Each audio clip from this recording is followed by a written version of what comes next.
The sun was a merciless god that August afternoon, beating down on the Wyoming territory with the kind of heat that made men see things that weren't there. Margaret Hayworth squinted against the glare as she guided her mare along the dried creek bed, searching for any sign of the cattle that had wandered off during the night. At 23, she'd been running the Double H Ranch alone for 6 months now, ever since cholera took her husband James and left her with 60 head of cattle and more debt than she cared to count. The vultures circling ahead made her stomach tighten. In this country, death came quick and often, whether from drought, disease, or the kind of men who took what they wanted because they could. She urged Buttercup forward, her Winchester rifle within easy reach across her saddle. What she found by the water trough wasn't cattle. The man lay face down in the dirt, his shirt dark with blood that had already begun to dry in the heat. Margaret's first instinct was to keep riding. A wounded stranger meant trouble, and trouble was something a widow living alone couldn't afford. But as she watched, his fingers twitched, clawing weakly at the ground.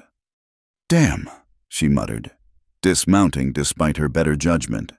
Her boots kicked up small clouds of dust as she approached, rifle ready. The man's dark hair was matted with blood and dirt, his breathing shallow and ragged, Mexican or maybe half, from the look of him. His gun belt was empty, the holster torn. She knelt beside him, careful to keep out of arm's reach. "Mister, you alive?" A groan was her only answer. Margaret glanced around the empty landscape, calculating. The nearest neighbor was Tom Bennett, 5 miles east, and he'd been making noise about her need for a man's protection ever since James died. The town doctor was a full day's ride. If she left this stranger here, he'd be dead by nightfall. "This is foolish, Maggie," she told herself, using James's pet name for her. But her hands were already checking for wounds. 2 bullet holes, one in his shoulder, another grazing his ribs, both still seeping. Someone had wanted him dead but hadn't stuck around to finish the job. The man's eyes fluttered open, revealing irises the color of good whiskey. For a moment, they stared at each other, she with her sun-weathered face and calloused hands, he with pain etched into every line of his features. "Please," he whispered, his accent confirming her guess about his heritage. "No, hospital."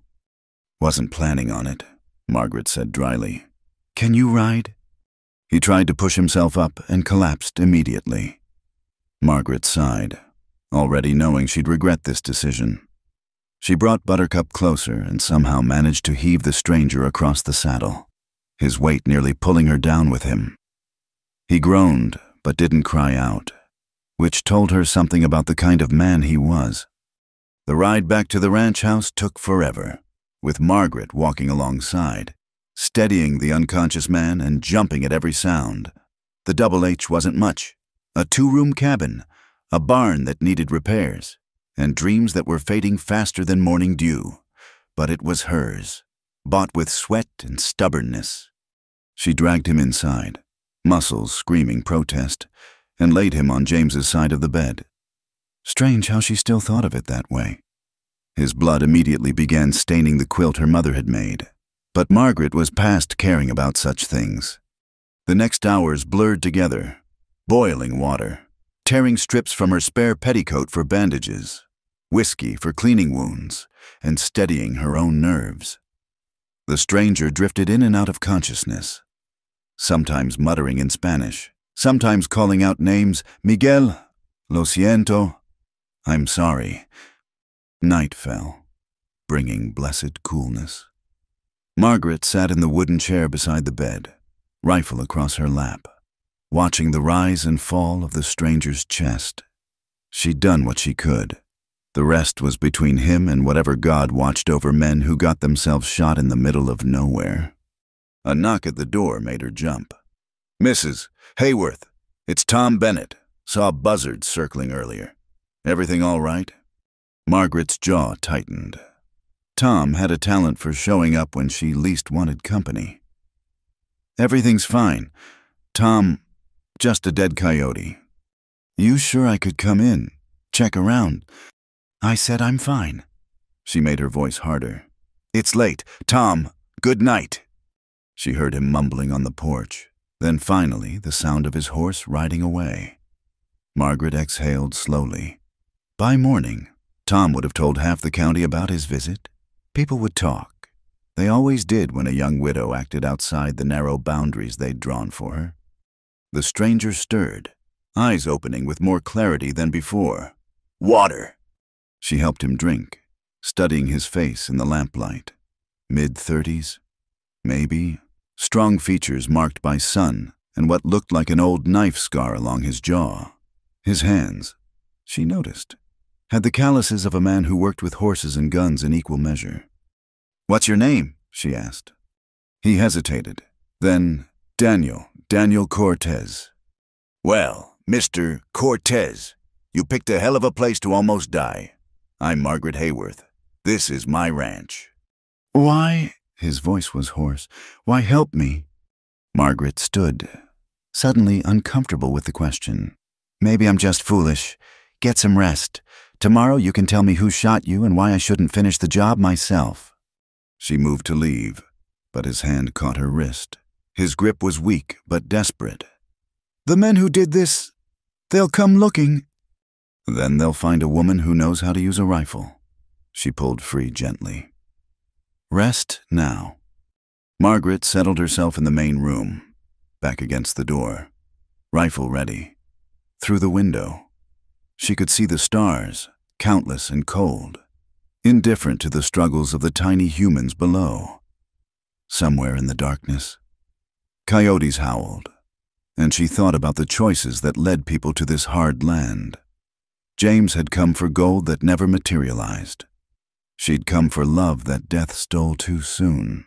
And now this stranger, bleeding on her bed, running from God knows what.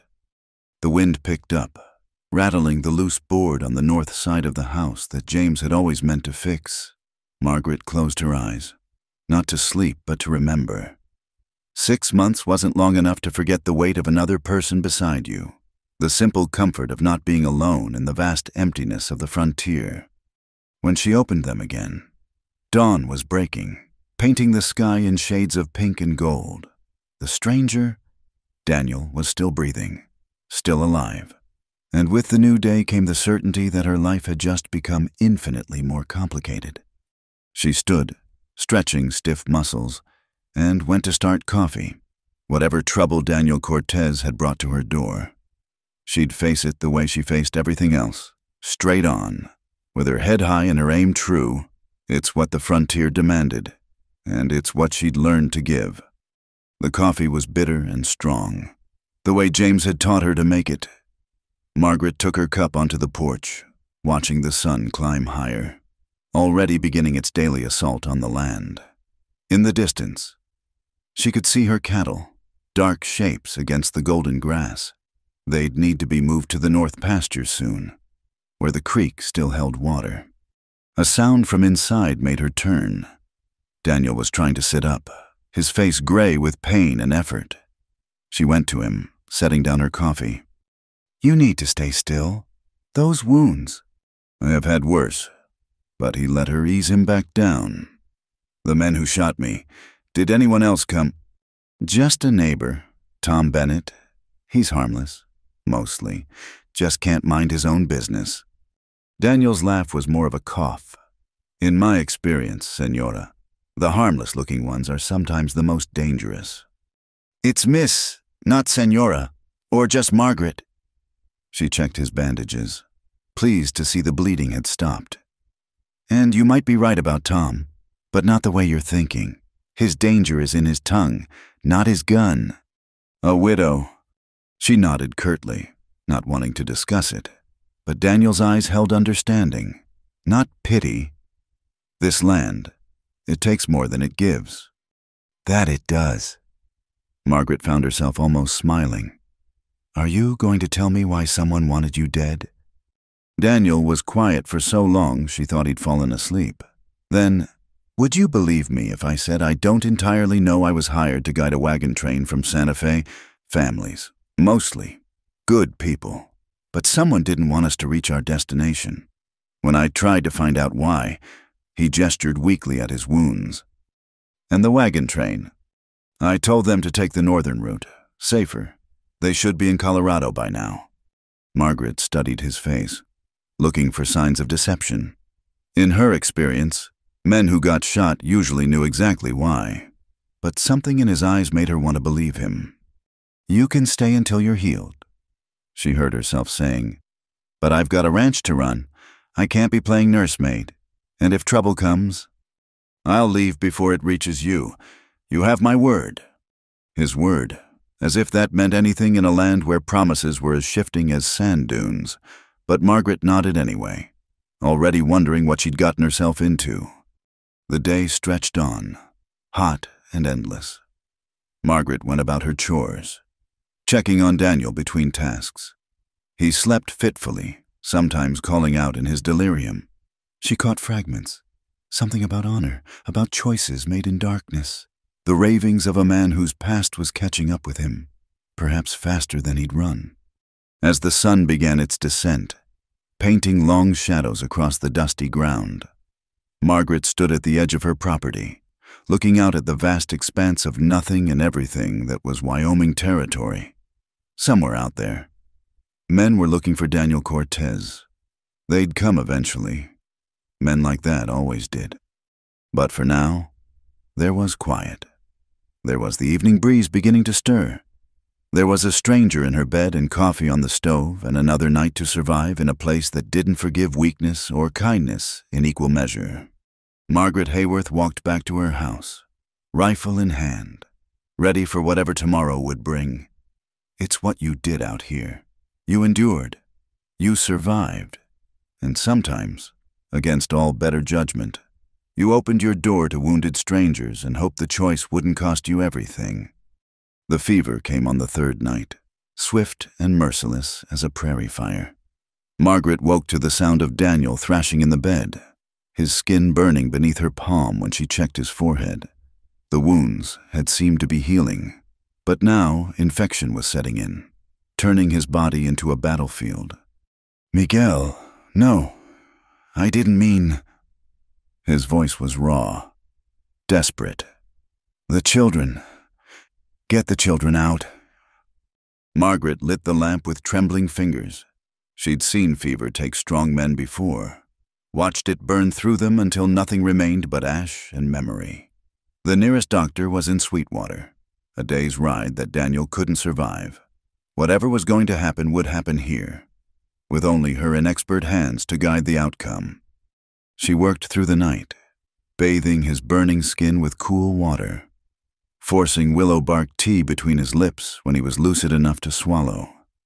His Spanish came more frequently now, mixed with English in a delirium that painted pictures of violence and regret. Margaret caught fragments. A fire, families trapped, someone named Harrison who gave orders that couldn't be refused. Dawn found her exhausted, dress soaked with sweat and water, but Daniel's fever had broken. He lay still, breathing steadier, the wild heat finally leaving his skin. Margaret slumped in the chair, allowing herself a moment of relief before the day's work demanded attention. "You stayed." His voice, though weak, was clear. Margaret opened eyes she hadn't realized she'd closed. "Don't have much choice. Can't very well drag a corpse out of my house by myself." The harsh words were softened by the gentle way she checked his bandages. Most wouldn't have bothered. His dark eyes studied her face. "Especially not for someone like me." "Someone like you?" She raised an eyebrow. "You mean a fool who gets himself shot?" "A Mexican, a stranger, a man with blood on his hands." Margaret stood, uncomfortable with the direction of the conversation. "We've all got blood on our hands out here. Mr. Cortez. The only difference is how fresh it is." She busied herself making coffee, aware of his eyes following her movements. It had been a long time since a man had watched her like that, not with the calculating interest Tom Bennett showed, but with something deeper, curiosity, maybe, or recognition of a kindred spirit. "Tell me about your husband." The question caught her off guard. hand pausing mid-pour. Not much to tell. James was a dreamer, thought there was gold in these hills, found nothing but hard work and an early grave. You loved him? It wasn't a question, but she answered anyway. I did, but love doesn't stop cholera, doesn't pay debts or mend fences or bring in cattle. She handed him a cup, helping him sit up enough to drink. Love's a luxury out here, like clean water and honest men. Daniel winced, whether from pain or her words. She couldn't tell. You're bitter. I'm realistic. Margaret moved to the window, watching dust devils dance across the yard. This land doesn't care about your feelings. It'll kill you just as quick whether you're happy or sad. Yet you stayed after he died? Where else would I go? She turned back to him, arms crossed. Back east to be some relative's charity case, to town to serve drinks to cowboys and miners. This ranch might not be much, but it's mine. Daniel nodded slowly, understanding in his eyes. They drank their coffee in silence. Two damaged souls finding temporary shelter in shared solitude. Over the following days, a routine developed. Margaret would tend his wounds each morning, their hands brushing in moments that sent unexpected warmth through her chest. Daniel would insist on helping with small tasks, mending harnesses, cleaning guns, anything to feel useful despite his weakness. In the evenings, they'd sit on the porch, watching the sun paint the sky in impossible colors.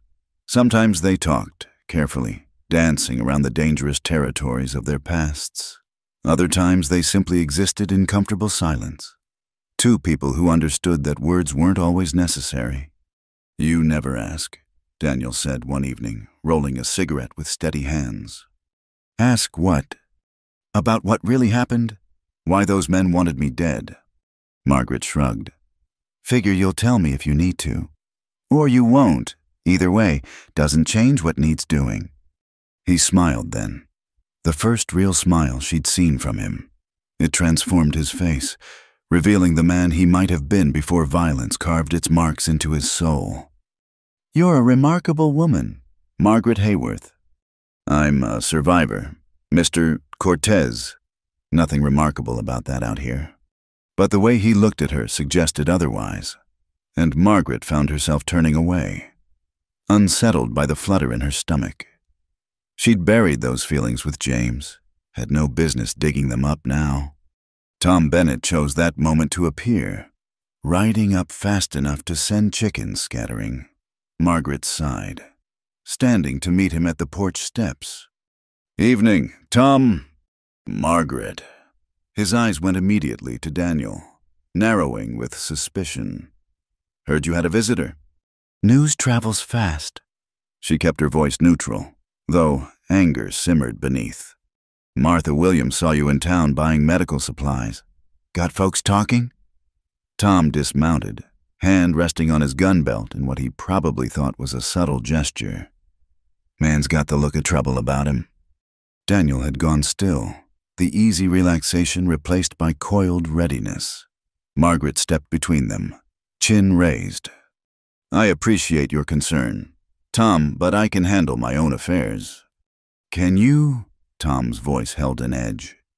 Young widow, alone, taking in strange men, people are starting to wonder what kind of establishment you're running here. The slap came before Margaret consciously decided to deliver it, her palm cracking across Tom's face with enough force to snap his head sideways. The silence that followed was deafening. Get off my land? Her voice was low, dangerous. And if I hear you've been spreading filth about me in town, you'll learn just how well James taught me to shoot. Tom's face flushed red, hand touching his cheek. For a moment, she thought he might retaliate. Then he seemed to remember Daniel's presence, the quiet threat of the man behind her. This isn't over, Margaret. You're making a mistake. Maybe, but it's my mistake to make. Tom mounted his horse with stiff movements, throwing one last glare at Daniel before riding off. Margaret stood watching until he disappeared over the ridge, hands shaking now that the confrontation was over. You shouldn't have done that. Daniel's voice was soft behind her. Men like him, when they're humiliated. Let him come. She turned, finding him standing despite his wounds. Concern etched on his face. I've faced worse than Tom Bennett's wounded pride. Have you? He stepped closer, close enough that she could smell the soap she'd given him, see the flecks of gold in his brown eyes. This is my fault. I should leave. You can barely ride. Besides, she found herself saying, I'm tired of people thinking they know what's best for me. Tom, the town gossips, even you. This is my home. I decide who stays and who goes. They stood there, the space between them charged with something electric. Margaret's heart hammered against her ribs, recognizing the danger even as part of her welcomed it. Daniel raised his hand slowly, giving her time to step away. When she didn't, his fingers brushed her cheek where a strand of hair had escaped her bun. Strong and beautiful, he murmured, a dangerous combination. I'm neither. But her voice came out breathless, betraying her. You're both, and much more. His thumb traced her cheekbone, the touch sending shivers down her spine. I see the way you hold yourself together, the way you refuse to break despite everything this land throws at you. I see you. Margaret. The words hit her like a physical blow. When was the last time someone had truly seen her? Not the widow, not the struggling rancher, but the woman underneath. A coyote howled in the distance, breaking the spell. Margaret stepped back, wrapping her arms around herself. You should rest. Your wounds are healing, thanks to you. But he moved back toward the house, understanding her need for space. Good night, Margaret. She stayed on the porch long after he'd gone inside, watching stars emerge in the darkening sky. Her cheek still tingled where he'd touched her. Her heart still raced from his words. This was dangerous territory, more treacherous than any physical threat. Inside, she could hear him settling for the night. Soon he'd be healed enough to leave. He'd ride out of her life as suddenly as he'd entered it, leaving her alone again with 60 head of cattle and memories that would hurt more than help. But for now, he was here, and for the first time in 6 months, the house didn't feel empty. Margaret allowed herself this moment of weakness, this admission that loneliness had carved deeper channels in her soul than she'd realized. Tomorrow would bring new challenges. Tom wouldn't let the insult pass. The town would talk, and somewhere out there, men were still hunting Daniel Cortez. But tonight, there was coffee and quiet conversation. There was the soft sound of another person breathing in her house. There was the dangerous comfort of not being alone. Margaret finally went inside, checking the locks out of habit. Daniel had left the lamp burning low for her, a small courtesy that tightened her throat. She paused at the bedroom doorway, watching the steady rise and fall of his chest. I see you too, she whispered, too quiet for him to hear. Then she retreated to her makeshift bed in the main room, rifle close at hand, and tried not to think about brown eyes flecked with gold and gentle hands that made her feel seen. In the morning, she'd rebuild her walls, resurrect the careful distance that kept her safe.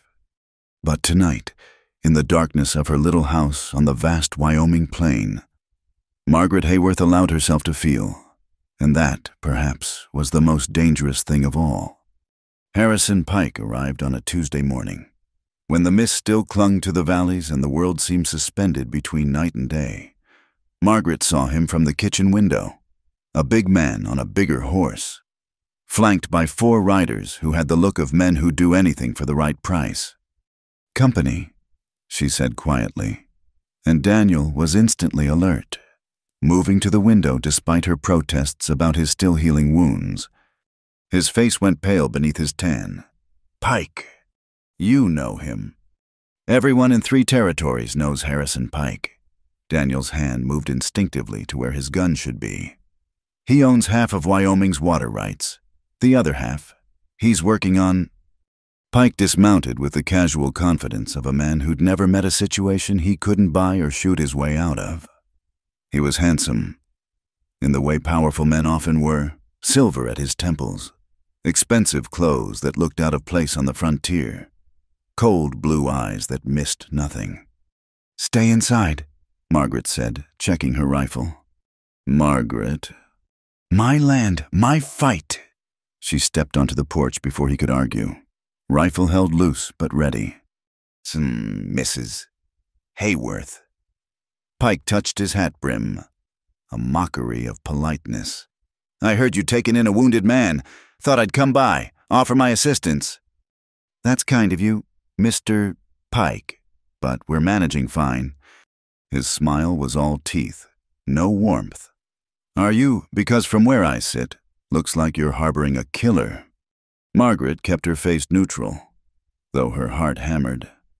"I don't know what you mean." "Daniel Cortez." Pike said the name like it tasted bad. "Killed a man named Miguel Herrera 2 months back. Shot him in cold blood over a card game, they say." "They say a lot of things." "Indeed they do." Pike stepped closer, his men spreading out slightly. "They also say your husband left debts when he died. Significant debts." The change in subject threw her, which was probably the intent. "James's affairs are none of your concern." "Oh, but they are." Pike pulled out a paper, unfolding it slowly. "You see, I bought those debts from the bank last week, which makes me your creditor, Mrs. Hayworth, and I'm calling them in."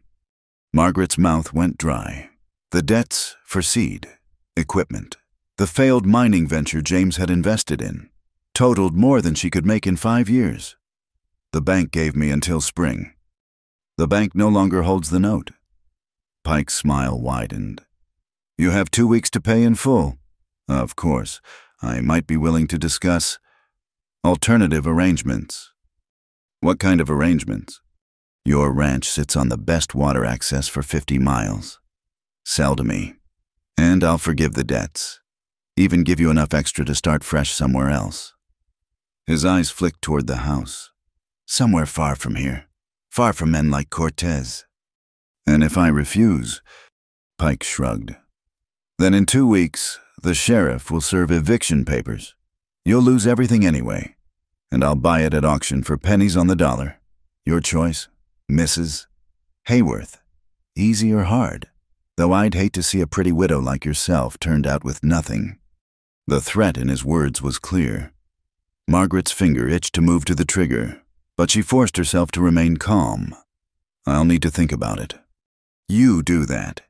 Pike moved to mount his horse, then paused. "Oh, and Mrs. Hayworth, if Cortez is in there, you might want to ask him about Miguel Herrera's children. Ask him who made them orphans." They rode off in a cloud of dust, leaving Margaret standing on the porch, rifle now shaking in her hands. Daniel emerged slowly, his face carved from stone. "Is it true?" she asked without turning. "About Miguel Herrera?" "I killed him." His voice was flat. "But not over cards." "Then why?" Daniel moved to stand beside her, close enough that she could feel the heat from his body. "Pike hired Miguel and me to guide a wagon train, families looking for new starts, but Pike didn't want them to reach their destination. Seems the land they'd bought sight unseen was land he wanted. He ordered us to lead them into Apache territory, make it look like an attack." Margaret's stomach turned. "Children." 15 of them. Youngest was barely walking." Daniel's hands clenched. "Miguel was going to do it. Said Pike owned too many judges, too many guns to cross. I tried to convince him otherwise. When that failed," he shrugged, the gesture holding worlds of pain, "I did what I had to. Then I led those families to safety by the northern route." "And Pike's been hunting you since?" "Among others. Miguel had brothers, friends." Daniel turned to her, his eyes dark with memory. "I'm not a good man, Margaret. I've done things that wake me at night, but I couldn't let those children die." Margaret studied his face, searching for deception and finding only brutal honesty. "You did the right thing." "Did I? Miguel had children too. 4 of them. They're orphans now because of me." They're orphans because their father was willing to murder innocents for money. She touched his arm, feeling the tension there. You're not responsible for his choices. Pike will destroy you for helping me. Pike was always going to come for this ranch. You just gave him an excuse to move faster. Margaret turned back to the house. 2 weeks. I need to figure out how to raise money that doesn't exist. They spent the afternoon going through James's papers, looking for anything of value. The numbers didn't lie. Even selling every head of cattle wouldn't cover half the debt. Margaret's hope dwindled with each calculation. There might be another way, Daniel said finally. Unless you've got a fortune hidden in your saddlebags. I don't see one. Not a fortune, but I know where Pike keeps his contracts, his real business records. Daniel met her eyes. The kind that show which judges he's bought, which sheriffs are on his payroll, documents that could destroy him. You're talking about theft. I'm talking about justice. He leaned forward, intense. Pike's built his empire on blood and threats. Those papers could bring him down. Save not just your ranch, but dozens of others he's stolen. Margaret stood, pacing to the window, outside. Her land stretched to the horizon, every acre bought with sweat and dreams. Even if we could get them, who'd we take them to? You just said he owns the law around here. Not all of it. There's a federal marshal in Cheyenne, Samuel Ford. He's been trying to build a case against Pike for years. Cheyenne's 3 days' ride, and Pike's ranch is a fortress. How would we even... I know a way in. Worked security for him before I developed a conscience. Daniel stood, moving carefully. But I can't do it alone. Not with these wounds. Margaret laughed, short and bitter. So your plan is for a widow and an injured gunman to rob the most powerful man in Wyoming. When you put it like that, it sounds insane. Because it is insane. But she was thinking now, remembering every ranch Pike had absorbed, every family driven out, remembering Tom Bennett's smugness and Pike's cold eyes. When would we go? Daniel smiled, the expression transforming his face. Pike holds a big cattle auction every month. Most of his men will be busy with that. 3 days from now. 3 days. Margaret tested the words, tasted their danger. And if we're caught, then we'll hang. But at least we'll hang fighting instead of surrendering. That night, Margaret lay wakeful, staring at the ceiling. In the other room, she could hear Daniel moving restlessly, his own demons keeping sleep at bay. In 3 days, she'd either save her ranch or lose everything, maybe her life. But what was the alternative? Let Pike take what was hers like he'd taken so much from so many. The thought burned like acid. A soft knock interrupted her thoughts.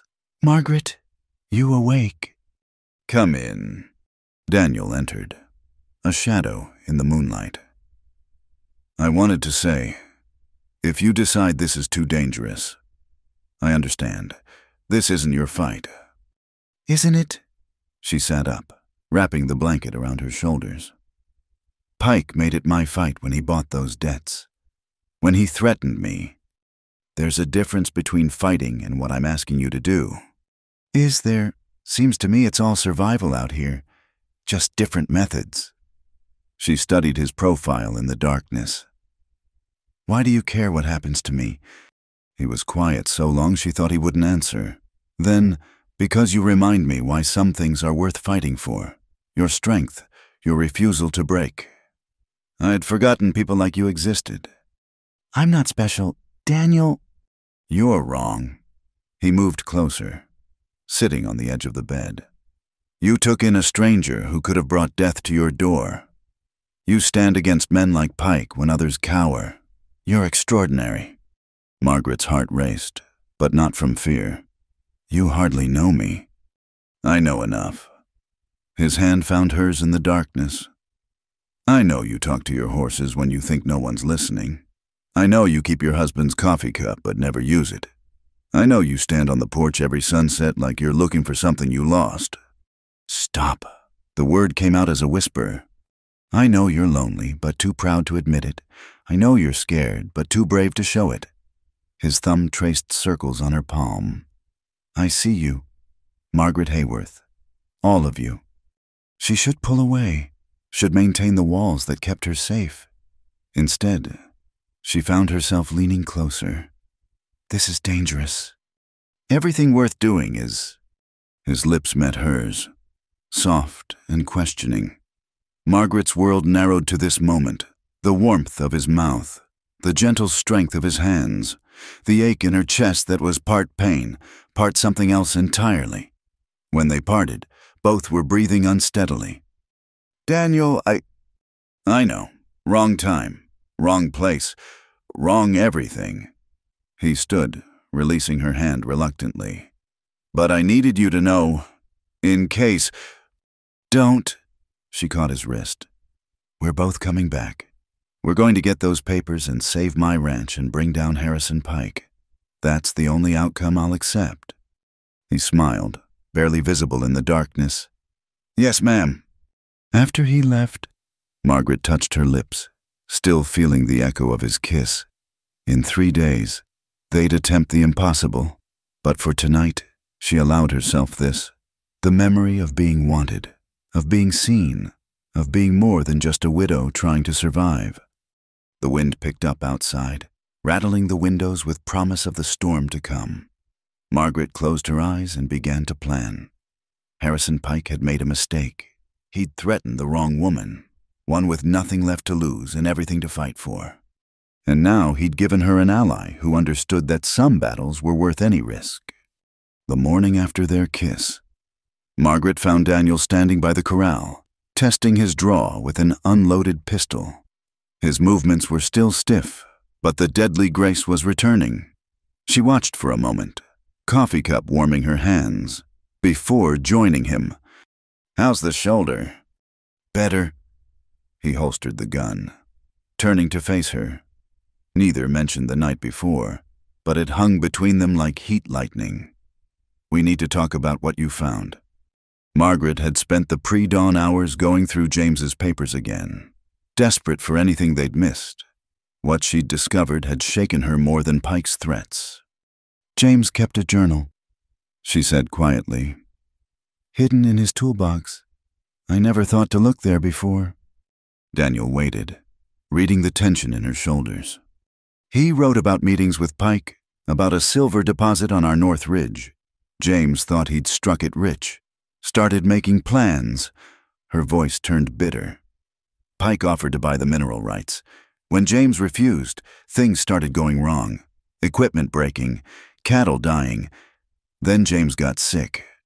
"Oh, you think Pike?" "I don't think anything." Margaret's knuckles were white around the cup. "But the doctor said it was cholera. Said it happens. People get sick and die out here all the time." Daniel moved closer, his presence solid and comforting. "Margaret, he was so careful with the water, always boiled it, always." She looked up at him, eyes bright with unshed tears. "What if I've been a fool? What if James didn't die from bad luck but because he stood in Harrison Pike's way? Then we have even more reason to stop him." Margaret laughed, harsh and short. "With what suspicions? A journal that proves nothing except my husband was a dreamer who thought he'd found silver." "With the truth." Daniel took the cup from her trembling hands, set it aside. "Pike's records won't just show land theft. They'll show everything, every bribe, every threat, every accident that benefited him." "And if James is in those records?" "Then you'll have justice." The word hung in the air between them, heavy with promise and pain. Margaret had thought she'd made peace with James's death, but now uncertainty gnawed at her. How many others had Pike destroyed? How many widows and orphans had he created in his quest for empire? "Tell me about the ranch," she said, needing to focus on something concrete. "Pike's place. What are we walking into?" Daniel pulled a stick from the ground, began sketching in the dirt. "Main house here, bunkhouse there. He keeps his office in the east wing, 2nd floor. Safes behind a painting, original oil of his late wife." "He was married?" "She died 10 years ago. Childbirth, The baby, too. Daniel's expression was unreadable. Some say it changed him, made him harder. Others say he was always a bastard. Just hid it better when she was alive. Margaret studied the crude map, memorizing distances and angles. Guards. Usually 4 at night, 2 at the main gate, 2 patrol during the auction. Most of his men will be at the stock pens here. He marked a spot far from the house. We go in after midnight, when the drinking's heaviest. And if we're caught? Then we'd better be ready to shoot our way out. They spent the rest of the day preparing. Daniel showed her how to move silently, how to use shadows. Margaret practiced until her muscles ached, driven by fury and determination, as the sun set, painting the sky blood red. She stood beside him on the porch. "There's something else," Daniel said quietly. "About Miguel's children." Margaret tensed. She'd been trying not to think about those 4 orphans, victims of their father's greed and Daniel's necessity. "I've been sending money through a priest in Santa Fe. It's not enough, but—" He shrugged, the gesture holding worlds of guilt. "It's something." Margaret touched his arm. "More than most would do." "Is it I took their father?" "Their father took himself when he agreed to murder innocents." Her voice was firm. "You saved 15 children. Daniel, that has to count for something." "Does it?" He turned to face her fully, and she saw the haunted look in his eyes. "How do you measure a life? Margaret, how do you balance the scales when every choice leaves blood on your hands?" She thought of James, possibly poisoned for refusing to sell, of her own hands, now learning to move like a thief in the night. "I don't think the scales ever balance. I think we just do our best with the choices we're given and hope it's enough. And if it's not, then we live with it. We carry it. But we keep going." She met his gaze steadily. "Because the alternative is letting men like Pike win." That night, she found Daniel on the porch again, staring at the stars. Without speaking, she sat beside him, close enough that their shoulders touched. The silence was comfortable, weighted with shared understanding. "I need to tell you something," he said eventually. "About after, if we succeed." Margaret's heart sank. She'd been trying not to think about after, about what would happen when the immediate danger passed. "I can't stay." His voice was rough. "Even if we bring down Pike, there are others, Miguel's brothers, men I've crossed, your reputation."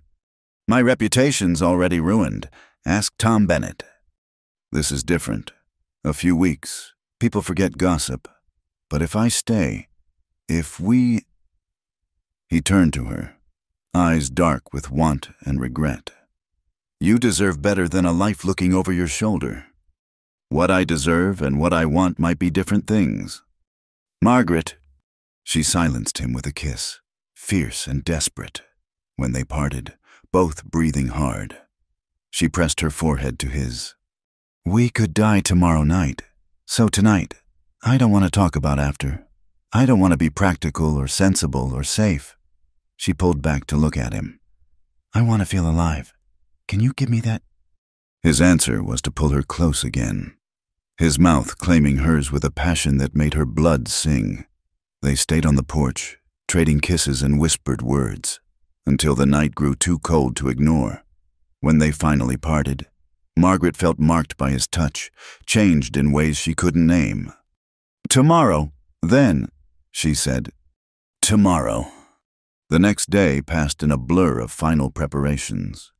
They would ride at dusk, camp in the hills above Pike's ranch, make their move after midnight. Margaret cleaned her rifle, checked her ammunition, tried not to think about everything that could go wrong. As afternoon shadows lengthened, a rider approached. Margaret's hand went to her gun, then relaxed as she recognized the gangly figure of Timothy Hayes, the telegraph operator's son. "Mrs. Hayworth got a message for you from Cheyenne." Margaret's pulse quickened as she read the brief telegram. "Samuel Ford, Federal Marshal. Heard you might have information about Harrison Pike. Will be in Sweetwater in 4 days. interested in meeting. Who's it from? Really? She asked Timothy. Who paid to send this? The boy shrugged. Don't know, ma'am. Came through from Cheyenne, that's all I know. After he left, Margaret showed the telegram to Daniel. His face went thoughtful. Could be legitimate. Ford's real, I know that much. Or it could be a trap. Pike has a long reach. Only one way to find out. Daniel folded the paper carefully. But first, we need those documents. As the sun began its descent, they mounted up Margaret on Buttercup, Daniel on a horse she'd bought from a passing trader with the last of her cash. Their saddlebags held rope, ammunition, and a desperate hope. You can still change your mind, Daniel said as they paused at the ranch boundary. So can you. He smiled, that rare, transformative expression that made her chest tight. Not a chance. I've got too much to make up for. And now, his eyes found hers. Now I've got something worth fighting for besides redemption. They rode into the gathering darkness, two souls bound by necessity and something deeper behind them. The Double H Ranch stood empty, waiting for owners who might never return. Ahead, Harrison Pike's empire awaited, built on blood and secrets. Margaret touched the telegram in her pocket. 4 days. If they survived tonight, if they got the documents, they'd have a chance at real justice. Not frontier justice, with its bullets and ropes, but the kind that could destroy Pike legally, permanently. You know, she said as they rode, I never thanked you. For what? For reminding me I'm more than just a survivor. For seeing the woman I'd forgotten existed. Daniel reached across the space between their horses, caught her hand briefly. She was always there, just waiting for someone to notice. They rode on, hands separating but the connection remaining. In a few hours, they'd attempt something impossible. But for now, there was the rhythm of horses' hooves, the vast Wyoming sky, and the knowledge that whatever came next, neither of them would face it alone. The moon rose, full and bright, illuminating the path ahead. Margaret thought of James, of justice delayed but not forgotten. She thought of Daniel, of redemption sought through sacrifice. Most of all, she thought of herself. Margaret Hayworth, widow, rancher, and now perhaps something more. Tomorrow would bring consequences. But tonight, she was exactly where she chose to be, riding beside a man who saw her truly, toward a danger that might destroy them both. And somehow, that felt like the first right thing she'd done in months. Ready? Daniel asked as Pike's ranch came into view, lights blazing in the valley below. Margaret checked her rifle one last time, felt the weight of destiny settling on her shoulders. Ready? The ride to Sweetwater took all morning, dust devils dancing across their path like earthbound spirits. Margaret had pinned the sheriff's star-shaped letter to her bodice, hoping the weight of law might offer some protection. Daniel rode beside her, watchful as a hawk, his hand never far from his gun. The town appeared like a mirage through the heat shimmer false fronts and grand ambitions baking under the relentless sun. As they tied their horses outside Sheriff Watson's office, Margaret noticed how people stopped to stare. News traveled fast in small towns, and their attempted theft at Pike's ranch 3 nights ago had already become legend. Sheriff Watson was a thin man with tired eyes and hands that shook slightly as he poured coffee. Mrs. Hayworth, Mr. Cortez. He didn't offer them seats. Heard you two had some excitement out at Pike's place. We have evidence, Margaret said, placing the stolen documents on his desk. Proof that Harrison Pike has been bribing officials, stealing land, possibly even... I can't help you. Watson didn't even look at the papers. Whatever you think you have, it's not my jurisdiction. Murder is always your jurisdiction, Daniel said quietly. The sheriff's face went pale. You're talking about one of the most powerful men in the territory. Even if these papers show what you claim, Pike has friends, judges who owe him, senators who... So you'll do nothing? Margaret's voice was ice. I'll survive. Watson pushed the documents back. Suggest you do the same. Leave town, tonight, before Pike's men find you. They left the office in bitter silence. On the street, Margaret felt exposed, vulnerable. Every face could hide an enemy, every shadow a gun. The hotel. Daniel said, "We need to wait somewhere safe until the marshal arrives." The Sweetwater Grand was neither sweet nor grand, but it had solid walls and a back exit. They took adjoining rooms, though Margaret doubted either would sleep. As darkness fell, she found herself at Daniel's door. "Come in," he said before she could knock. He stood by the window, watching the street below. In the lamplight, she could see new lines around his eyes, the toll of constant vigilance. "Maybe we should run," she said. "Take what money we have, start over somewhere Pike can't reach."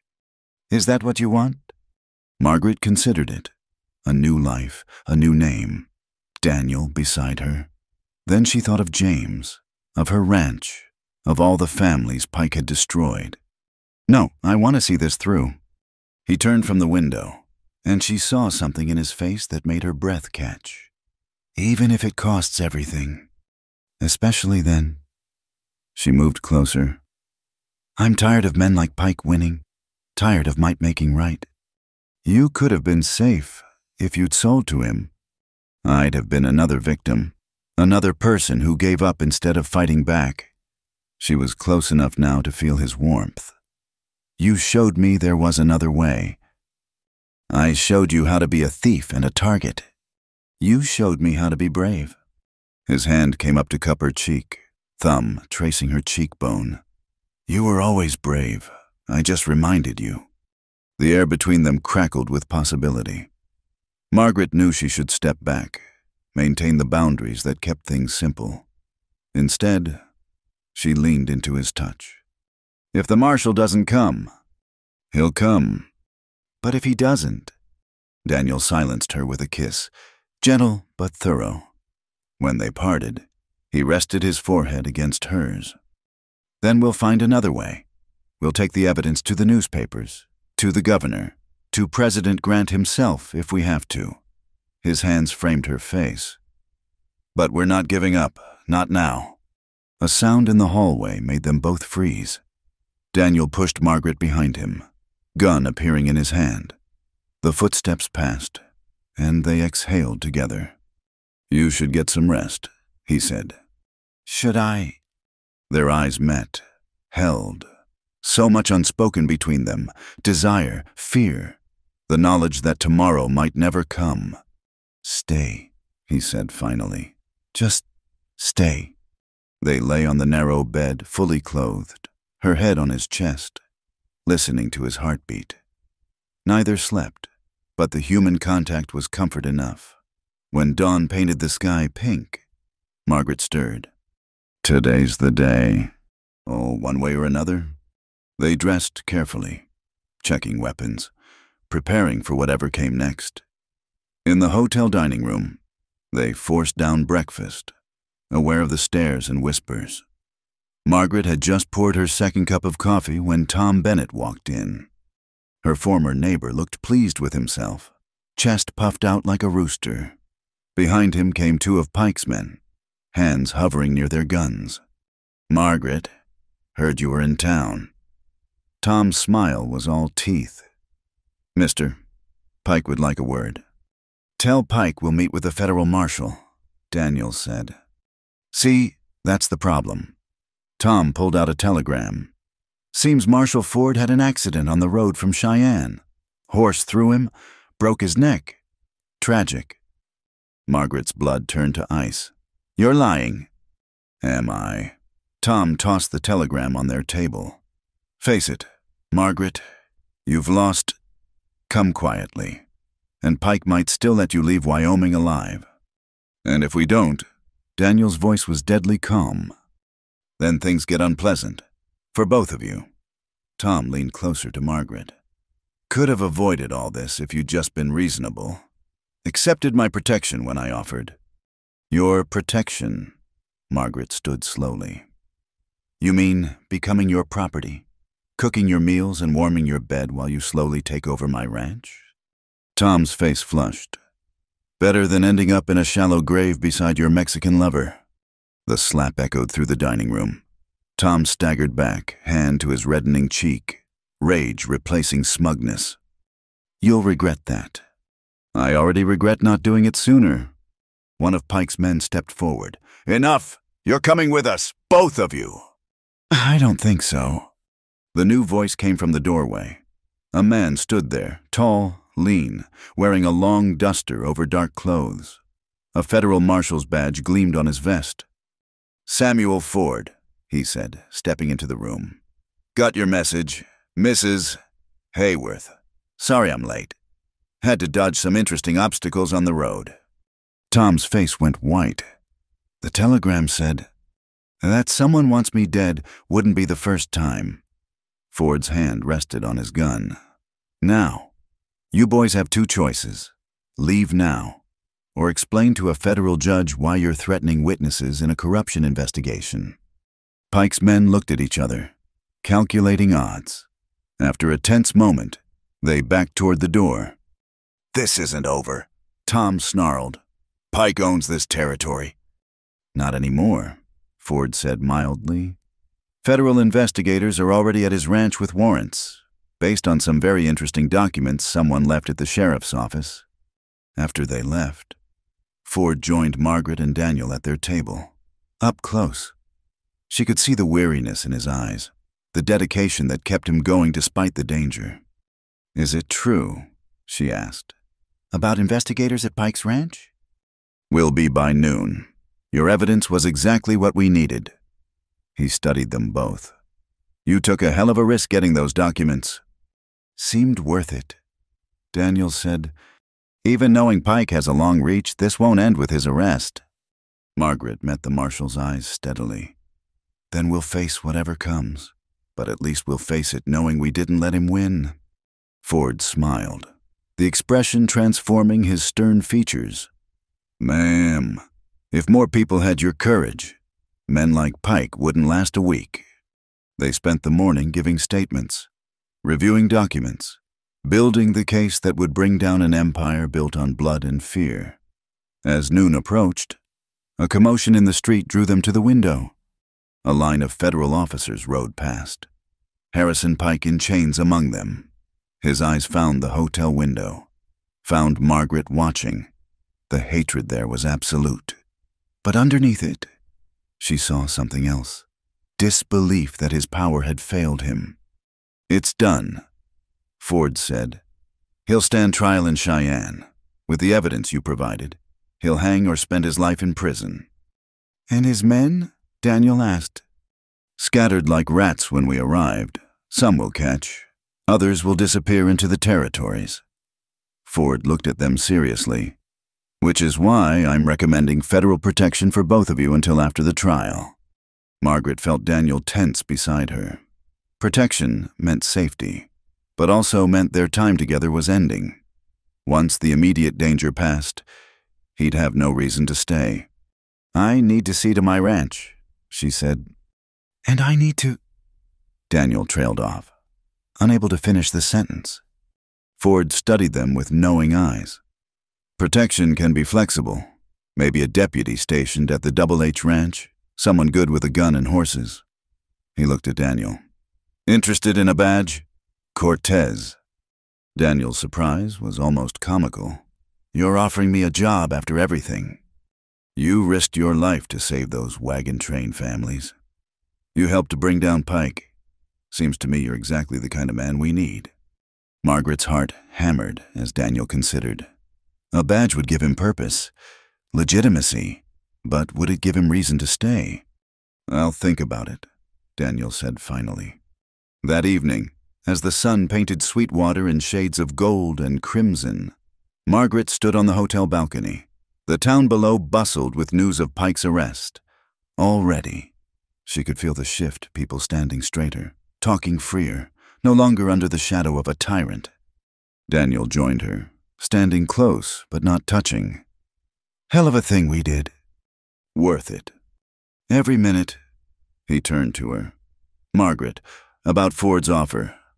You should take it. The words hurt, but she forced them out. It's a good opportunity.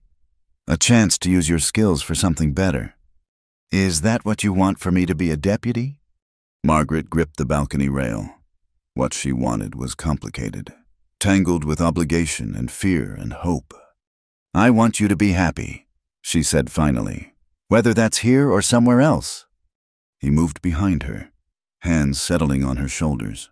What if I said happiness is a widow with more courage than sense?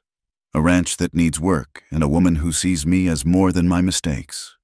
Margaret turned in his arms, heart soaring. Then I'd say you're a fool. Probably. He smiled. That rare, beautiful expression. But I'd be your fool, if you'll have me. Instead of answering with words, she kissed him, pouring all her hope and fear and love into the connection. Around them, Sweetwater celebrated the fall of a tyrant, but Margaret's world had narrowed to this, the solid warmth of Daniel's arms, the promise of a future neither had dared imagine. When they finally parted, the stars were beginning to appear, diamonds against velvet. Tomorrow would bring new challenges. The trial, the ranch, the slow work of building a life together. But tonight, they had victory and each other. So, Daniel said, still holding her close, should I tell Ford yes? Margaret smiled, thinking of her ranch with a deputy in residence, of mornings that wouldn't start alone, of someone who saw her truly and loved her anyway. Tell him yes. The storm came out of nowhere, as storms in Wyoming often did. One moment the sky was clear, the next, black clouds rolled across the horizon like an advancing army. Margaret and Daniel had spent the day preparing for the upcoming trial, sorting through evidence and memories alike, when the first fat drops began to fall. We should get the horses in, Margaret said, watching lightning fork across the darkening sky. They ran for the barn, but the heavens opened before they made it halfway. Within seconds, they were soaked through, the rain coming down in sheets that turned the ranch yard into a muddy lake. They stumbled into the barn, gasping and laughing despite everything. Good Lord, Margaret said, wringing water from her skirts. I haven't seen rain like this since... She stopped, remembering. The last storm like this had been the night before James died. She'd stood at their window watching the lightning, unaware that her world was about to shatter. Margaret, Daniel's voice was gentle. He'd learned to read her silences. I'm fine, just memories. He moved closer, water still dripping from his dark hair. Tell me. So she did. There in the barn with the rain hammering on the roof, she told him about James's final days, about the fever that wouldn't break, about holding his hand as he slipped away. She told him about the months after, trying to hold the ranch together while grief threatened to drown her. The hardest part, she said, was how quiet everything became. After years of partnership, suddenly every decision was mine alone. Every sunrise, every challenge, every small victory, no one to share them with. Daniel took her hands. You're not alone now. No, she agreed, looking into his eyes. I'm not. The moment stretched between them, charged as the air before lightning strikes. Margaret was acutely aware of how her soaked dress clung to her curves, how Daniel's wet shirt outlined the muscles she'd first seen while tending his wounds. The memory of their kiss in town burned between them. We should, she began, not sure how to finish. Should we? His thumb traced circles on her palm. The house is far in this rain. We could wait here until it passes. Margaret knew she should insist on propriety, on maintaining the careful boundaries they'd drawn, but she was tired of shoulds, tired of denying what sparked between them like struck flint. The horses need tending anyway, she said, her voice barely above a whisper. They saw to the animals, working in companionable silence broken only by thunder and the drum of rain. But awareness thrummed between them, each accidental touch, each shared glance adding fuel to the fire building in Margaret's chest. When the last horse was settled, they found themselves in the empty stall at the back of the barn, where fresh hay was stacked high and a single lantern cast dancing shadows. "Daniel," Margaret began, but he stepped close, effectively stealing her words. "I've wanted to tell you," he said, hands coming up to frame her face. "That night I first woke in your house, when the fever broke, you were there, singing something soft, cooling my face with a damp cloth. I thought I was dreaming, thought an angel had come to guide me to the other side. I don't remember singing. Amazing Grace." Your voice was hoarse, like you'd been at it for hours. His thumb brushed her cheekbone. "That's when I knew I had to live. Had to know the woman who'd fight so hard for a stranger's life." Margaret's heart thundered louder than the storm. "You never said." Some things are too precious for words. He leaned closer, his breath warm against her lips. "But I'm tired of holding back, Margaret, tired of pretending I don't burn for you every moment we're together." She answered by pressing her lips to his, pouring all her longing into the kiss. This wasn't the gentle exploration of before. This was fire and need and months of denied desire. Daniel's hands tangled in her wet hair, pins scattering as he deepened the kiss. Margaret pressed closer, her hands exploring the broad expanse of his chest through the soaked shirt.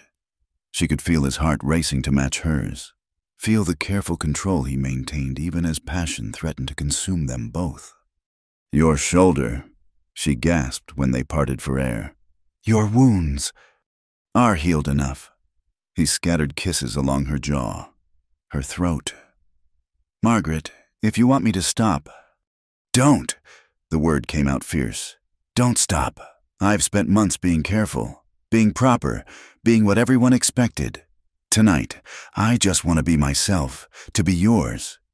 With trembling fingers, she began unbuttoning his shirt, revealing the chest she'd first seen bloodied and broken. Now the scars had faded to silver lines, testament to survival. She traced them gently, marveling at the way his muscles tensed under her touch. "So beautiful," Daniel murmured, and she realized he was looking at her with the same wonder. His hands were gentle as they worked at her buttons, giving her every chance to refuse. She didn't. The storm raged outside, but in their private world of golden lamplight and sweet hay, there was only discovery, only the slide of skin against skin, whispered endearments in English and Spanish, the glorious freedom of desire finally acknowledged. When Daniel laid her down in the soft hay, his eyes asked a final question.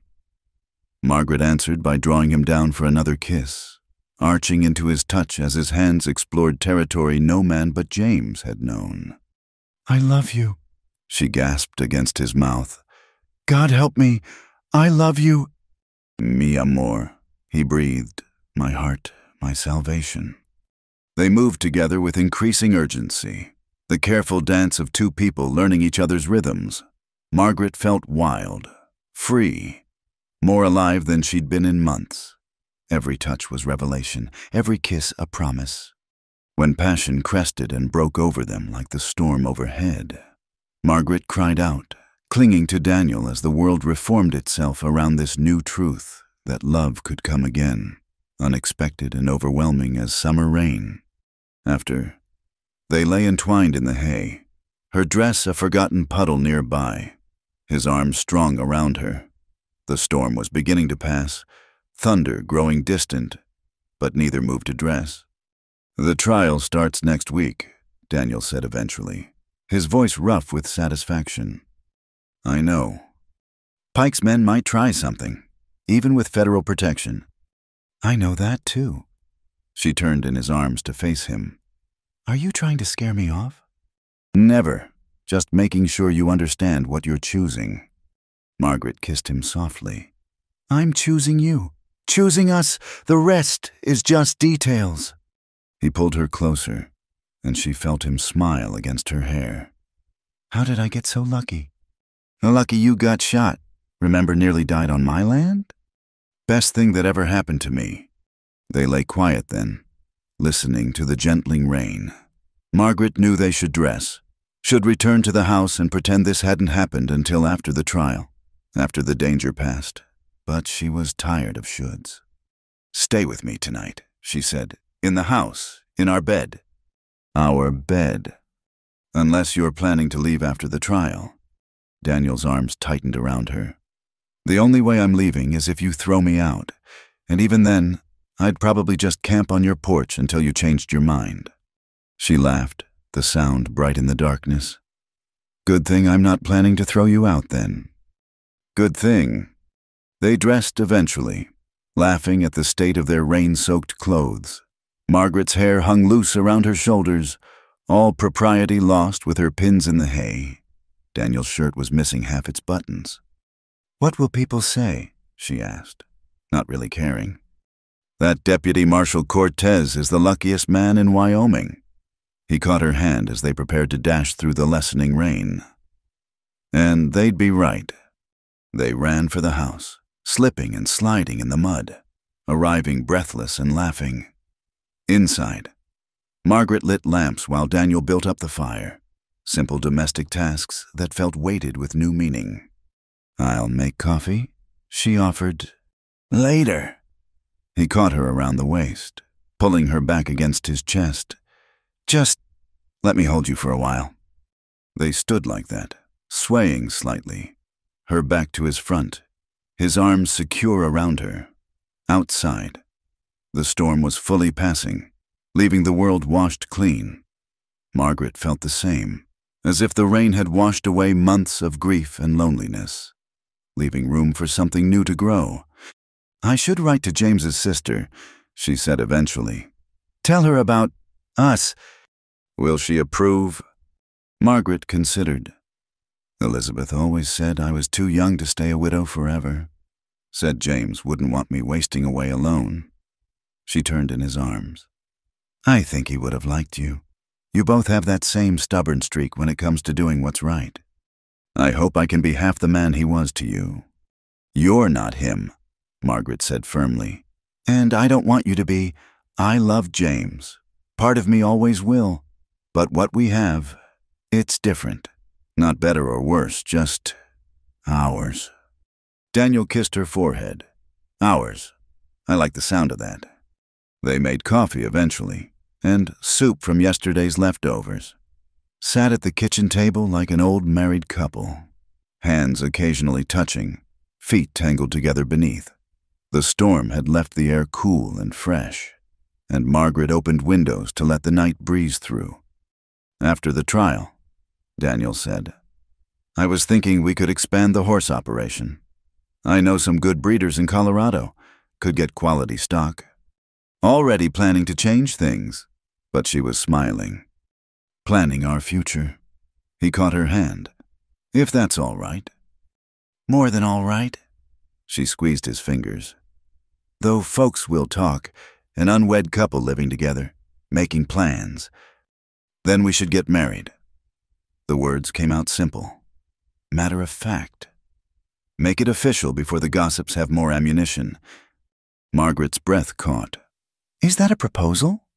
Daniel stood, pulled her to her feet. "It's a promise. Marry me. Margaret, let me spend my life proving that second chances are worth taking." "Yes!" The word came out laughing and crying at once. "Yes, of course, yes!" He kissed her then, deep and thorough, and Margaret knew that whatever came next, the trial, the danger, the building of a life together, they'd face it as partners. Outside, the clouds parted to reveal stars, bright and countless in the rain-washed sky. The storm had passed, leaving everything fresh and new. And in the kitchen of the Double H Ranch, two hearts that had weathered their own storms found safe harbor in each other. The message came at dawn, delivered by a writer who didn't wait for a response. Daniel read it twice before handing it to Margaret, his face grim. Pike's lawyers found a technicality. Some of the evidence might be thrown out. He watched her scan the marshal's hastily written note. "We need to get to Cheyenne. Today." Margaret set down her coffee cup with deliberate calm. How convenient that this happens right before the trial. Pike still has friends, judges who owe him favors. Daniel was already checking his weapons. Ford wants us there to testify in person. Says our word might make the difference. They had 24 hours to reach Cheyenne. In good weather. It was a 3-day ride, but they had something more valuable than time. They had Margaret's knowledge of every deer path and hidden valley between here and there, and Daniel's experience pushing hard through hostile territory. "The horses," Margaret said, already moving. "We'll take Buttercup and that bay stallion. They've got the stamina." Within an hour, they were ready saddlebags packed with hardtack and jerky, canteens full, ammunition distributed between them. Margaret had changed into James's old riding clothes, knowing she'd need freedom of movement for what lay ahead. "Are you sure about this?" Daniel asked as she swung into the saddle. "Pike killed my husband." Her voice was steel. "I'll crawl to Cheyenne if I have to." They rode hard, pushing the horses as much as they dared. The familiar landscape blurred past, red rock canyons, sage-covered hills, the endless sky that made Wyoming feel like the edge of the world. They stopped only to water the horses, eating in the saddle, always moving. By afternoon, storm clouds were building on the horizon. Margaret studied them with worried eyes. "We can't stop," she said, answering Daniel's unspoken question. "If we don't make Cheyenne by tomorrow noon, then we ride through it." He pulled his hat lower. "Wouldn't be my first storm." The rain hit just before dusk, turning the trail to mud. Lightning split the sky, thunder making the horses dance sideways. Margaret's hat blew off, leaving her hair to whip wild in the wind. Still they pushed on, trusting their mounts to find footing in the treacherous conditions. "There," Daniel pointed to a dim light ahead. "Stanton's trading post." Margaret knew the place, a rough establishment that served travelers and outlaws alike. Not somewhere she'd normally stop, but the horses were struggling, and they needed shelter. Inside, the post was thick with smoke and suspicious stares. Margaret kept close to Daniel as he negotiated for fresh horses with Stanton, a grizzled man who looked like he'd seen too much and cared too little. "Heading to Cheyenne in this weather." Stanton spat tobacco juice into a brass spittoon. "Must be powerful important." "Just trying to make the cattle auction," Daniel lied smoothly. "That's so," a voice came from the shadows. "Funny. Thought I recognized you folks." Margaret's blood chilled as Tom Bennett stepped into the light, flanked by 2 of Pike's former men. His face still showed bruising from where she'd slapped him. Well, the widow and her Mexican lover. Tom's hand rested on his gun. "Heard you 2 were supposed to testify tomorrow. Be a real shame if you didn't make it." Daniel shifted slightly, putting himself between Margaret and the threat. "We don't want trouble, Bennett." "No, could have fooled me. While you've been stirring things up." Tom smiled, ugly and cold. "Mister, Pike's got a lot of friends. Some of them might pay well to know you're here." The trading post had gone quiet, everyone waiting to see which way the violence would tip. Margaret's hand found her pistol under her coat, James's lessons flooding back.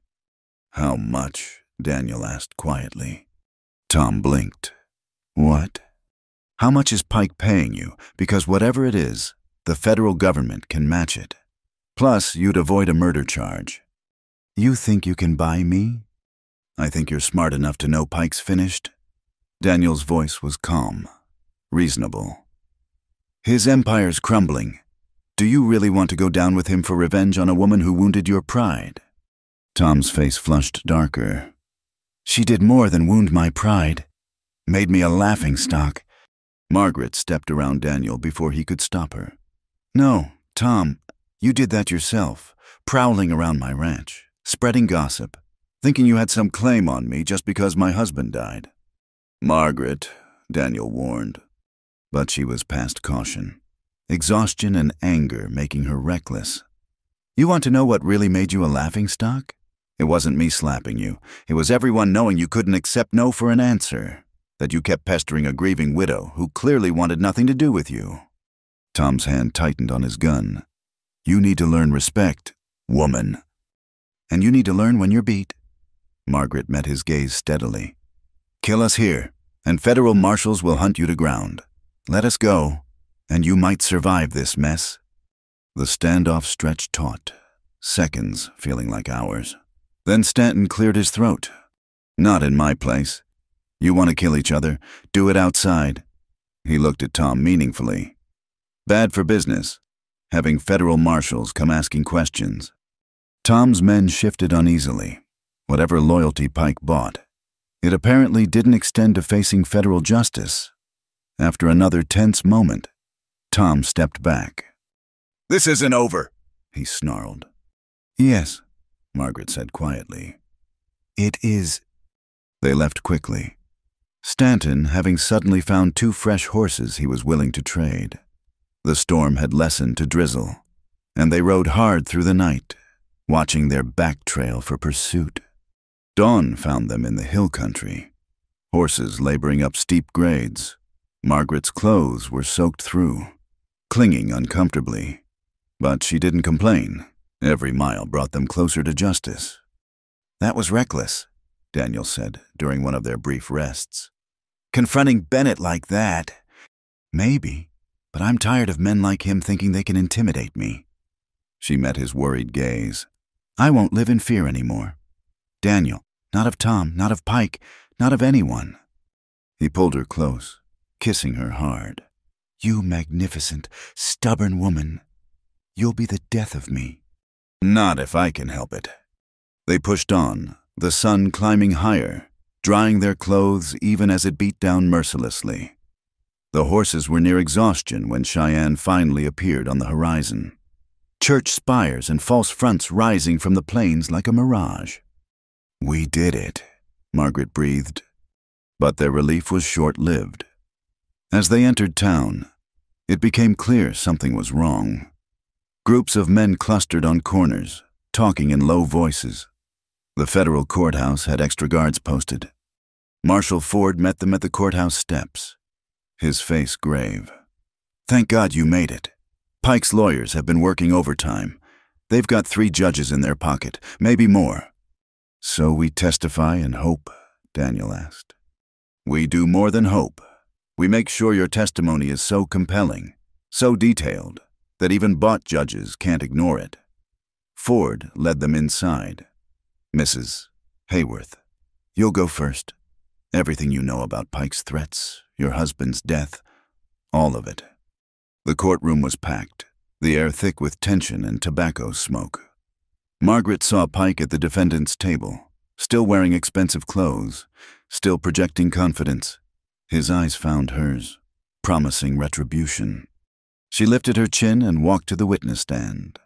The prosecutor was thorough, walking her through every detail. Pike's visit to the ranch, the threats, James's journal with its mentions of silver and suspicious illness. Her voice cracked only once, when describing James's final hours. He was so careful with the water, she said, meeting the judge's eyes. Always boiled it. Always. For him to get cholera. Pike's lawyer objected repeatedly, trying to break her rhythm. But Margaret persisted.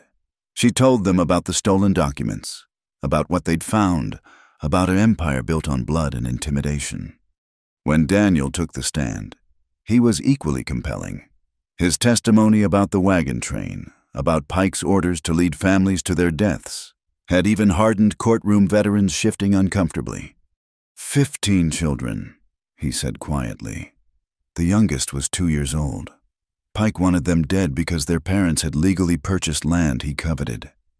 The trial continued through the day, witness after witness building the case against Pike.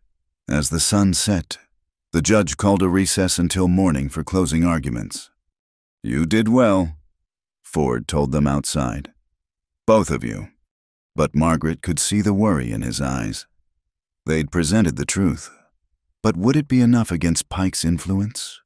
That night, they stayed in a hotel under guard. Margaret stood at the window, watching the streets below, when Daniel's arms encircled her from behind. Whatever happens tomorrow, we'll face it together. she finished. Win or lose? I prefer win. He turned her to face him. I have plans for our life. Horses to breed. A ranch to build. Maybe some little Corteses running around. Despite everything, Margaret smiled. Little Corteses. Or little Hayworths. I'm not picky about names. His hands framed her face. I just want the chance to build something good with you. Something lasting. We will, she promised. Pike can't take that from us. Whatever happens tomorrow. They held each other through the night, finding comfort in shared warmth and whispered promises.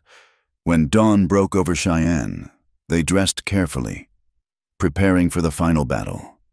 The courtroom was even more packed, people standing along the walls. The closing arguments were passionate, the prosecutor painting Pike as a monster who crushed anyone in his path, while the defense tried to dismiss the evidence as circumstantial, the witnesses as unreliable. Then came the wait, hours that felt like days before the jury filed back in, their faces grave. Margaret gripped Daniel's hand as the foreman stood. On the charge of conspiracy to commit murder, we find the defendant guilty. The courtroom erupted. Pike shot to his feet, face purple with rage, shouting about appeals and retribution before guards dragged him away. Margaret sagged against Daniel, tears streaming down her face, tears of relief, of vindication, of grief for all that had been lost. It's over, Daniel murmured against her hair. It's finally over. Outside the courthouse, Marshal Ford shook their hands. Pike will hang or rot in federal prison. Either way, he's finished. He smiled.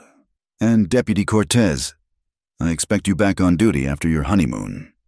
As they rode back toward home, taking their time now, Margaret felt something ease in her chest. The shadow that had haunted her since James's death was lifting. Justice had been served. You know, she said as they made camp that first night, I think I'm ready now. Ready for what? To live. Really live. Not just survive. She looked at the stars. Same ones that had witnessed her grief and fear. To build that future you talked about. Daniel pulled her close. Then let's build it, together. The fire crackled between them and the vast Wyoming night. But Margaret no longer felt small or alone. She had love, she had justice, and she had tomorrow stretching out before them full of promise. It was enough. More than enough. It was everything. The morning of their wedding dawned clear and bright. One of those perfect autumn days when the Wyoming sky seemed endless and full of promise. Margaret stood before the mirror in her bedroom, wearing her mother's wedding dress, carefully altered and pressed, ivory silk that caught the light like prairie moonshine. You look beautiful, Elizabeth Hayworth said, pinning the last pearl comb into Margaret's hair. James's sister had arrived from Denver the week before, bringing city sophistication and warm acceptance of her sister-in-law's new happiness. I feel, Margaret searched for words, different than the first time, older, maybe more certain. You've been through fire and come out stronger.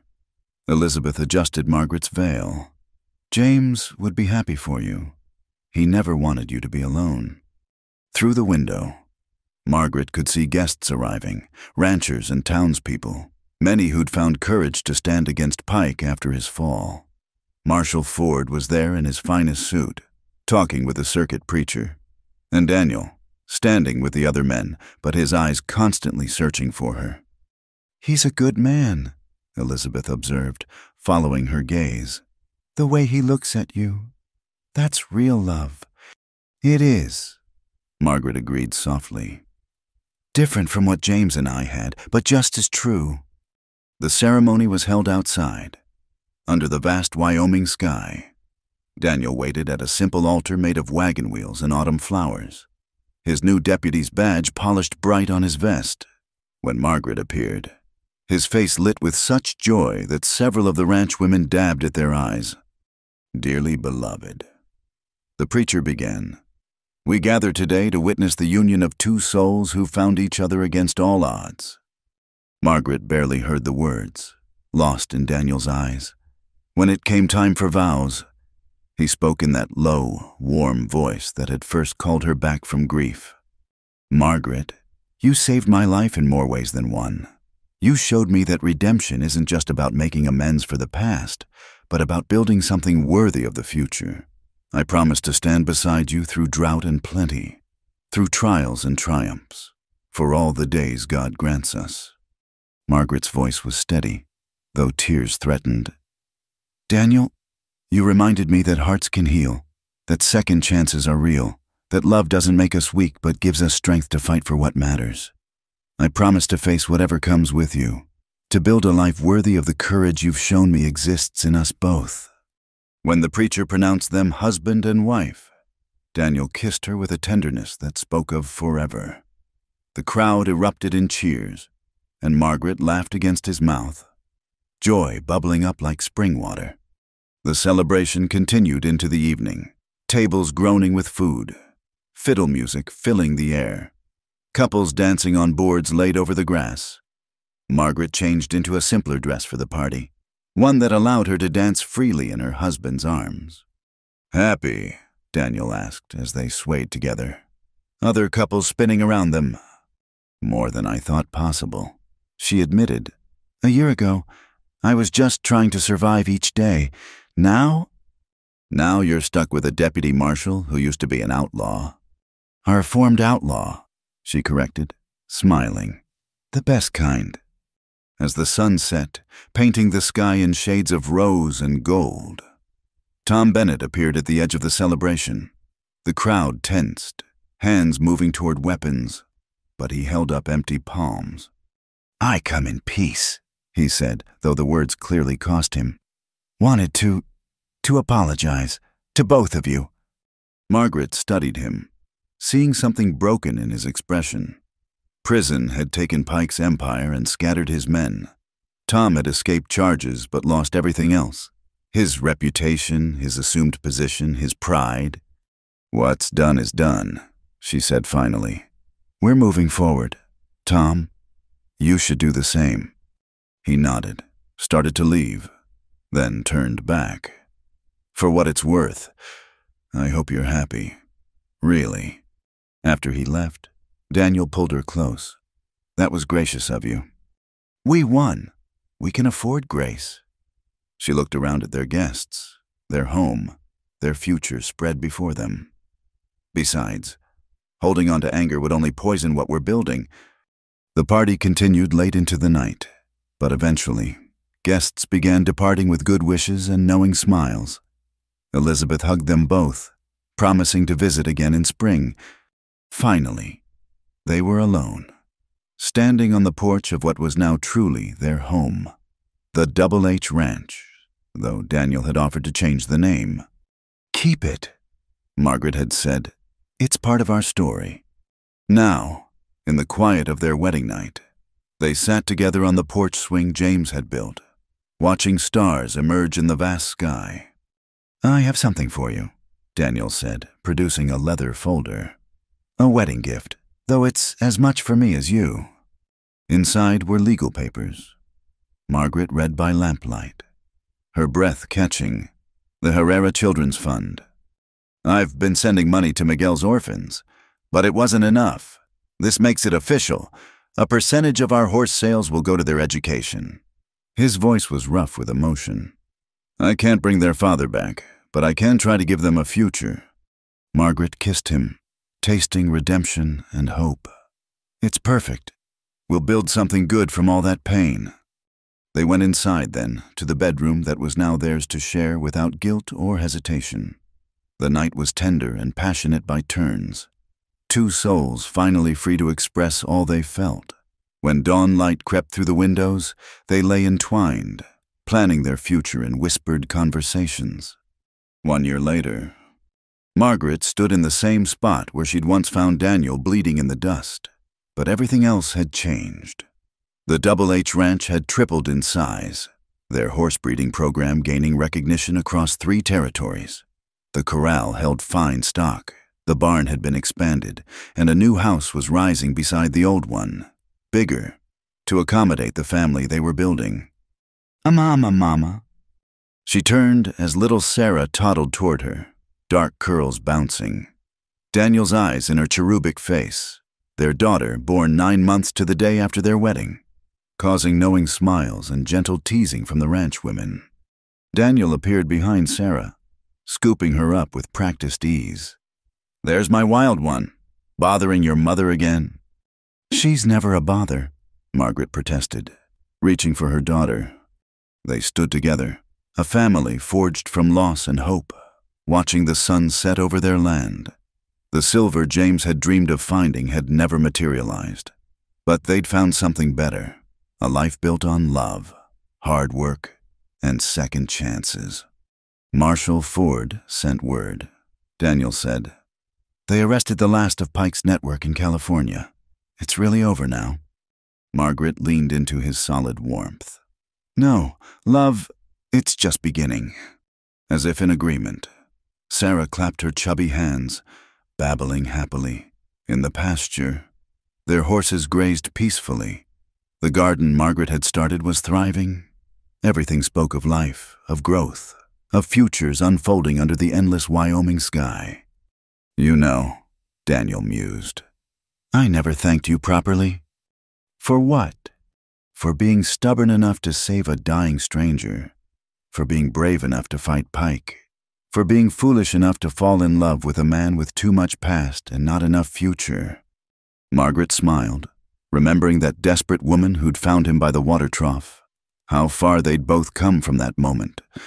"We saved each other," she said simply. "That's what love does." As stars began to appear, they walked back to their house, no longer empty, no longer haunted by loss, but filled with laughter and love and the promise of tomorrow. Behind them, the water trough where their story began reflected the first stars, a reminder that sometimes the greatest journeys begin with the smallest acts of courage. The Double H Ranch stood strong against the prairie wind, home to a family that had earned their happiness through blood, tears, and the kind of love that refuses to surrender. And in the Wyoming night, with coyotes singing in the distance and their daughters safe in their arms, Margaret and Daniel Cortez knew they had won more than justice. They had won the right to live, to love, and to face whatever came next together.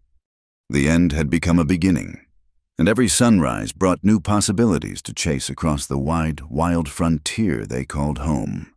Thank you so much for listening to this Wild West love story. I'd love to hear where you're enjoying this tale from. Please share in the comments below so we can connect and discuss your thoughts on Margaret and Daniel's journey.